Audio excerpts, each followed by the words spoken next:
Hi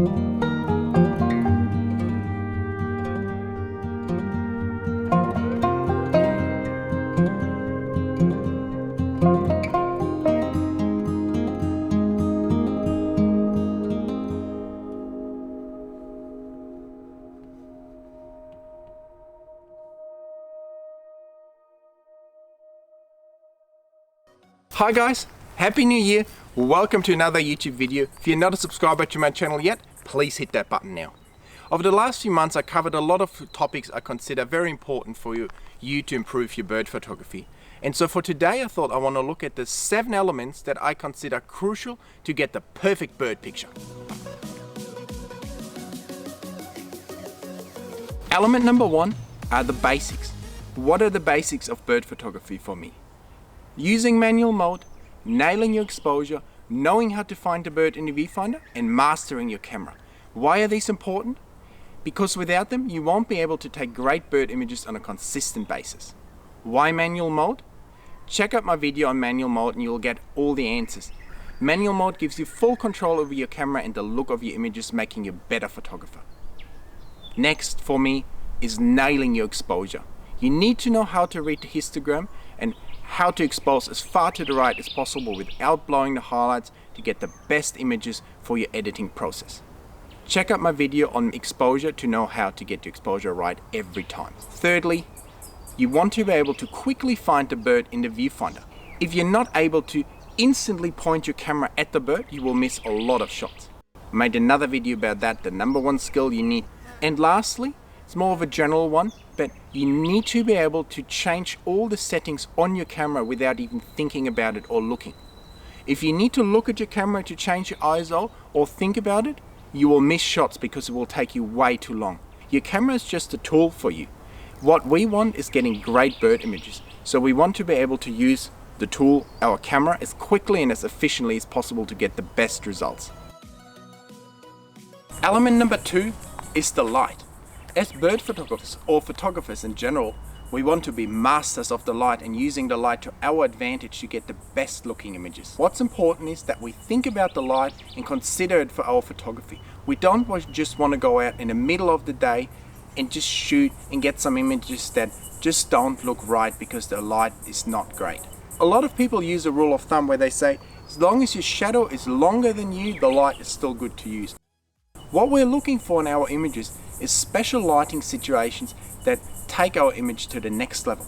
That can be overcast, like my preferred shooting conditions, where I can just light the bird with a bit of flash, have no shadows and very vibrant colors, getting fantastic images. But it can also be nice low sunlight that you get early in the morning or late in the day where the light is nice and golden and the subject is beautifully lit. But you don't always have to have the sun behind you. You can also get fantastic images by shooting straight into the sun, into a beautiful low sunset, getting great silhouette shots, great flight shots against a nice sunset, or that cool picture I got where the actual shadow of the bird's head is projected onto its wing. Always think about the lighting situation and take full advantage of it by knowing what lighting situation works best in what scenario. As a rule of thumb, I would say, if you're in a forest like this with a lot of trees where you would on a sunny day get a lot of sun and shadow, pick an overcast day. It will make your life a lot easier, give you a lot more even images and much better results. However, if we're somewhere where it's water involved, not many trees, I would always pick a day with the sun right behind me, either early in the morning or late in the day, giving me beautiful golden light, vibrant colors and nice blue water. If we went to a lake in overcast conditions, it just wouldn't look right because the clouds would reflect into the water, giving it a murky grey color. So with that knowledge, let's move on to element 3. Element number 3, composition and shooting angle. When it comes to composition, I think my number 1 rule is that there are no rules. Ultimately, you just have to do what you like best with your bird images. However, the way I treat it with most of my shots is that I like to use my perch for some nice texture and leading lines in the images, and then placing my bird on one side of the frame, looking into the more open space on the other side of the frame, which usually gives me a nice pleasing compositions. If I have two birds in the frame, I really like it when they look at each other, especially if they're a bit far apart. If they're really close together, it works as well if they look to the edge of the frame. But generally, I really don't like birds close to the edge of the frame and then kind of looking out of the frame. That just never looks right to me. I really like it when they're on the outside looking in to the space in front of them. Same with flight shots. If you have a flight shot, you want a bird to kind of fly into the frame. So get out there, find what works for you, look at other people's examples that you really like, and then decide about your own compositions to get the most out of your images. When it comes to the shooting angle, you want to be at eye level with the bird at all costs. You don't want to be pointing up, pointing down. If you do that, your shooting angle is off and you don't really get the best results. If you're shooting ducks or birds on the ground, you just have to get down there, get in the mud and get a nice low angle. Same is true for shorebirds. If you shoot down on them, it just won't look the same. You don't get a nice background. Whereas if you're nice and low, you get a beautiful, distant, out of focus background and fantastic images.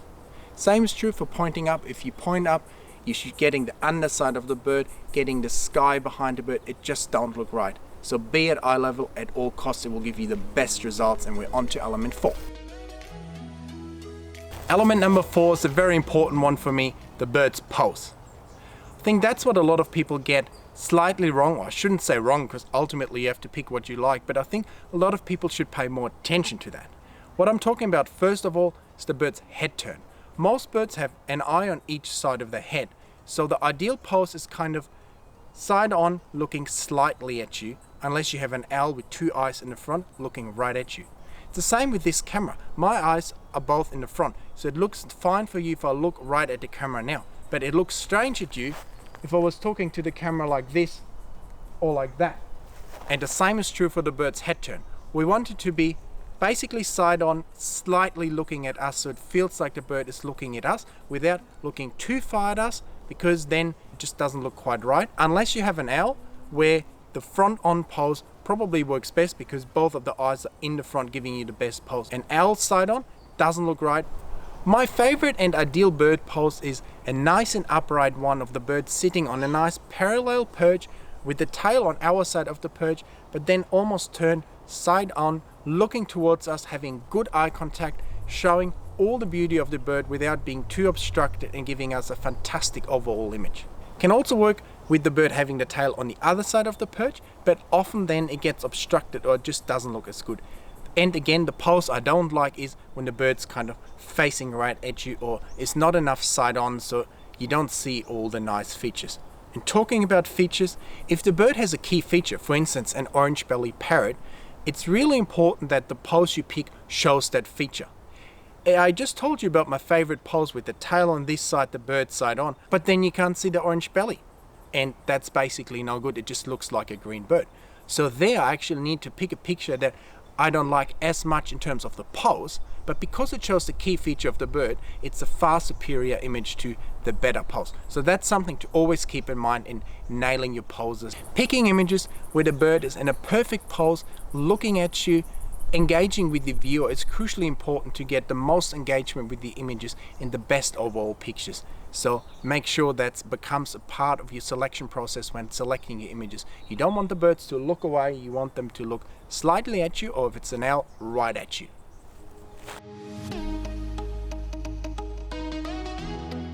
You already heard me talk about element 5 a little bit just then. It's your perch. It's a very underrated or almost ignored aspect in bird photography. For me, it's probably one of the most important aspects of my photography and something that really makes my images stand out. If you have an average perch, let's look at actually my first ever perch setup I've done. It's an ugly cut of perch with a blue tit on it, also with a bad pose as we've just talked about, and it's just not a nice image of all. What's also important is that the perch size is appropriate to the bird size. If you have a tiny bird, you don't want to have it on a really thick, big, overbearing perch. I like to use my perches as a compositional element, filling the frame nicely around a bird and complementing the bird's colors and style. So what's important in a perch? First of all, we want to set up like this parallel to the camera as we just talked about, because if we set it up like this or like that, bits of it will be out of focus, doesn't look right. What do we want? We don't want a straight, ugly, dead stick. It doesn't look quite right. What am I looking for is something that's gnarly, has some interesting barks, maybe little leaves, some flowers on it, maybe some spikes. That's elements that make the perch exciting and take your image to the next level.